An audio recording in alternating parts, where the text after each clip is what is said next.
All right, video 2, we're going to try and wrap up all of the rest of Unit 2-2 here. So moving on from standard angle positions, we're talking coterminal angles. Really all that means is, when you go around a circle, you're going to end up at the same spot over and over and over. So in degrees, let's say, based on this picture right here, in that picture, we're going to look and say our starting degree was 45. So here's 45 to start. Now, angles who share the same initial side and terminal side, an example would be, you would add 360, would be one example. That would get you, excuse me, 405.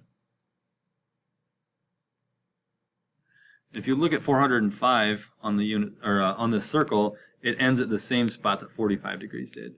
All we did was took 360 plus 45. Another way to get that, because sometimes we want to look at, for some crazy reason, we may be asked to find a negative coterminal angle. So the easiest way to do that is to subtract 360 degrees. If we did that from 45, we get negative 315 degrees. But again, if you look at that red line, the red one goes clockwise, which is negative angles, and that gets you back to that same reference angle, 45 degrees. Radians, same thing. Radians in 45 degrees, that would be a pi over 4 radian. When we want to look at coterminal angles, the same thing's going to apply. We're going to, instead of adding 360, we add 2 pi. Or if we want a negative angle, we subtract 2 pi. In order to get our answer, we just take pi over 4 plus 2 pi. I look at those 2 pi, I look at the fraction. So if I have pi over 4 increments and I want to add 2 pi, it's the equivalent of taking pi over 4 plus 8 pi over 4, which is 2 pi. So 8 pi over 4 plus 1 pi over 4 gives us 9 pi over 4. The other one, if you subtract that, you have 1 pi over 4, you subtract 8, you get the equivalent negative 7 pi over 4. So that's it. That's coterminal angles. So find one positive, one negative. Moving on, let me flip my page. Thing is, we already started with a negative 7 pi over 12. So in order to get a positive, let's add 2 pi to that. Well, that's really like saying adding 24 pi over 12. I hope that makes sense. If you reduce that, you get 2 pi, because that's really what we're trying to do, is add 2 pi and subtract 2 pi. In doing that, if we took negative 7 plus 24, that would give us 17 pi over 12. And so that is one positive coterminal angle. And then if we just simply subtract 24 pi over 12, we get our negative. There's going to be multiple answers to this. If you just keep subtracting or adding these 2 pi increments, you're going to get multiple right answers. So if you did that, negative 7 minus 24, that's negative 31 pi over 12. So there is your answer. Just real quick, actually this is missing the little pi symbol. That's 35 pi over 8. Now, the example here, the reason we have a second one, if we were to just simply, say if we add 2 pi to this, that'd be like adding 16 pi over 8. That's fine. But if we subtract, here, let me do this. If we subtract 2 pi, we do not get a negative coterminal angle yet. So I'm just going to do that. I'm going to subtract that, and I have 19 pi over 8. So that is a workable answer. That's a positive with the same terminal angle. But what we're going to do then is we're going to keep going. We're going to subtract another 16 pi over 8. Still not there, right? 19 minus 16, that's 3 pi over 8. So we have to subtract yet again 16 pi over 8. So we just keep subtracting more and more until we get a final negative answer. So 3 minus 16, that is our negative 13 pi over 8. And now we have fully answered the question. So there you go. That's coterminal angles. Reference angles. Pretty simple. If you've taken Honors Algebra 2 last year, this is all review anyways. But when we get to reference angles, this is what we're talking about. Quadrant 1, you go up 60 degrees. There you are. You're your own reference angle. If you were in Quadrant 2, you're 120 degrees, let's say. What that means is the reference angle is going to be, anywhere.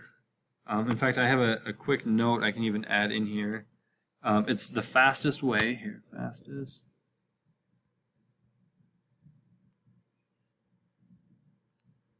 Fastest way to get to the horizontal axis.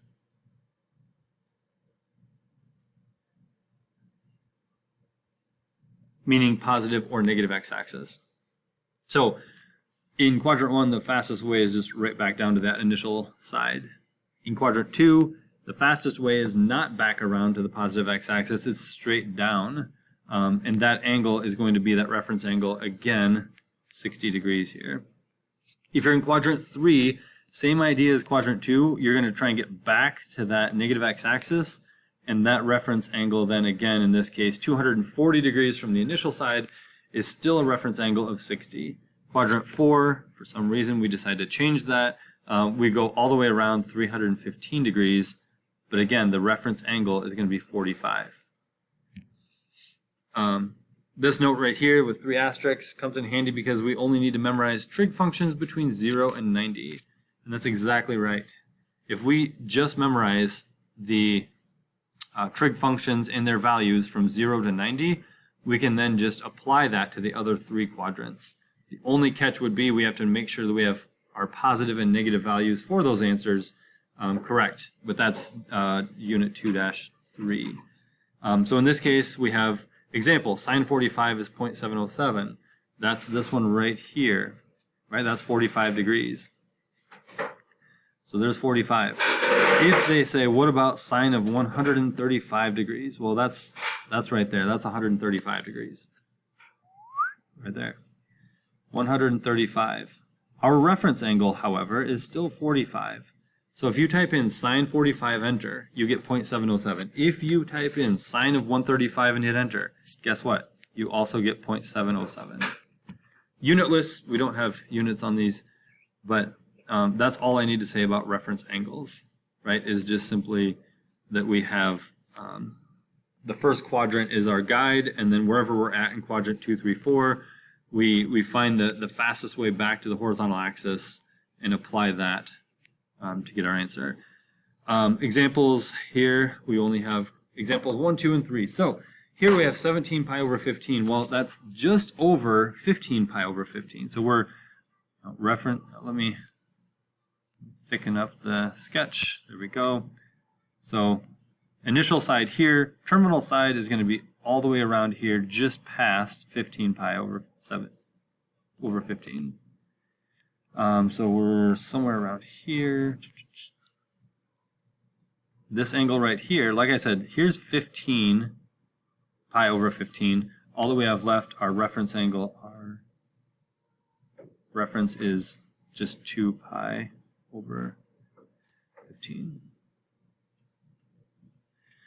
This one here, I don't know, again, why we're missing the pi symbol, but there it is.